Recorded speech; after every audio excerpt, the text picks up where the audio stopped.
Okay, let's continue on our notes handout. What we did in the last problem was a geometric distribution, and let's talk a little bit about that geometric random variable. ETRIC, geometric random variable are those three lines. Whoops. Okay, suppose the random variable x is the number of trials required to obtain the first success. So in the last problem, it was the number of candies until I got a sparkly. In the problem we did on Friday in class, where I had you roll some dice, it was the number of rolls until you got a 5. Those are both examples of a geometric random variable. It's geometric because you're multiplying that probability of failure by itself again and again and again and again and again, and it doesn't change. That by definition is a geometric. You learned that in your Algebra 2 and whatnot. So only two outcomes again. This is a Bernoulli trial, so all of those same things have to apply. So success or failure. There we go. And I'll put I'm not excited for failure. I just wanted to put, that's kind of, no, failure's bad. Let's keep that. Okay, great. The probability of success, P, is constant. This doesn't change. And the observations are independent. Okay, whoops, constant. There we go. Constant for each observation, so the probability is the same, and the observations are independent. And of course, just like the last time, when we are drawing without replacement, neither of those are true, but as long as we don't hit 10% of what's in the bag, we're cool. It's going to work out. It'll be fine. Don't worry about it. So the n observations are independent. The variable of interest is what do we want to know? What is our response variable? What are we trying to get out of this? It's the number of trials until our first success. And I'll put a few of those there, a few exclamation points. We're very excited about success. Success is what we want. So the random variable is the number of trials until we have that success. Let's see here. Yes, the number of observations, it's not fixed. That just means that it could just be as high. It's unbounded. It could, if someone says, well, 100 is the greatest that you could have, if you sit there and roll long enough, you could, or pick out M&Ms long enough, you would find a set of M&Ms where you're going to draw out 101. You could always get a larger number, but the probability, it gets really small really fast when you're multiplying again and again and again by that likelihood of failure. Okay, but the distribution is always skewed right. Just kind of, just because that's the only way it can go. The graph starts at 0, it can't really be skewed left, and it has that long tail that goes to the right. So it's always skewed right. Always skewed right. What should I bold there? It's just the skewed right. Sorry, I had to look at my cheat sheet to see what I should bold. I'm trying to bold the things as you're filling them in. So the probability histogram is always skewed to the right. Okay, if x is a geometric random variable, we say it has a geometric distribution. Geometric distribution, kind of, you're really saying the same thing, but geometric, D-I-S-T-R-I-B. Okay, I can't spell big words and talk. There we go. Geometric distribution, and let's just call it G of P. So that distribution we'll call G of P.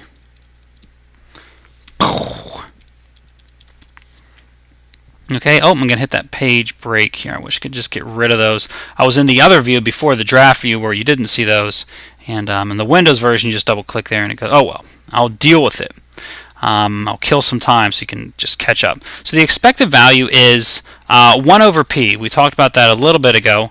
But basically, it's just 1 over P. And this is why I need the good view. So we get these nice looking equations. Awesome. So the expected value is just 1 over the probability of success. And that's kind of weird, but it works out. And there's a math box in the book that talks about that. Deriving that is not necessary. If you just want to stay away from that, that's fine. But if you're curious, check out the math box, or maybe I could put up a video here as well describing how to go about finding that. So 1 over p, and then let me scroll down here. The standard deviation is the square root of q over p. So the square root of q over p. Let me try to, whoops, just put it on the next line here. Ooh, it's a little bit off now. Shoot. Well, I'll just try to make it, there we go. I just need my little bar right here. So square root of q, the square root of q over p. Let me start my equation. Trying to think if it knows LaTeX. It probably doesn't. So q, and then we got a little square root.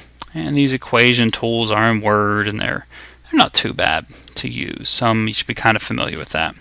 So the standard deviation of a geometric random variable is the square root of failure over success. Okay. The probability that x is equal to, so the probability that the random variable of the number of successes is equal to a given number of successes, and that is what we wrote a little bit ago. The probability that capital X equals little x is equal to, and let me make sure, good, q to the x. So we're using a q here, I'm sorry, an x instead of a k. Q to the x minus 1, q to the x minus 1, and I'm going to try and I'm going to make this fancy as well using the equation thing in just a second. I'm going to see if I can do it. Okay, you ready? And then, oh, that's a beautiful looking equation. Oh, it's marvelous. Okay, how many, whoops, okay, I'm going to leave it alone. No, I'm not, there's extra space. Good. So the probability that x is equal to x, the capital X is equal to the lowercase x, the random variable x is equal to the number x is failure to the x minus 1, because you have, if I want the 10th one to be success, I have to have 9 failures first. So that's minus 1 times the probability of success. So that's pretty awesome. Okay, yeah, we can keep going.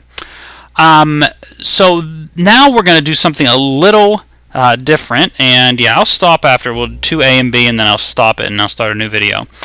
Refer back to the M&M's distribution in problem 1. 2a, what's the probability that we'll find 2 speckled ones and a handful of 5 candies? So we're going to have 1, 2, 3, 4, 5 candies. Maybe that's not the best way to write it out.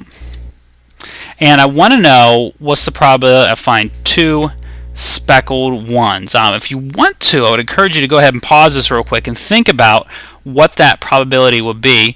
So go ahead and pause and try to think about that for a minute. Did you pause? Okay, good. And we'll go ahead and keep going here. So what is the probability that we'll find 2 speckled ones and a handful of 5 candies? And maybe we thought that we would do something like 0.3 times 0.3 times 0.7 times 0.7 times 0.7. Okay, and that seems fairly logical. Let me put in my times sign here. Okay, but this doesn't say the probability that you'll find 2 speckled ones in a handful of 5 candies. What this says is that the first one is speckled, the second one is speckled, the third one is a failure, not speckled, the fourth one is a failure, not speckled, and the fifth one is also a failure, not speckled. So this isn't saying quite the same thing. A just says what's the probability that we'll find 2 in a handful of 5. So you grab 5. It's a matter of order. The order doesn't matter the way 2a is worded. It just says what's the probability that we'll find 2 speckled ones in a handful of 5 candies. So we need to think about how many different ways we can do this. Well, let me see. This is just for curiosity's sake. What is 0.3 times 0.3 times 0.7? Let me get out my handy-dandy calculator.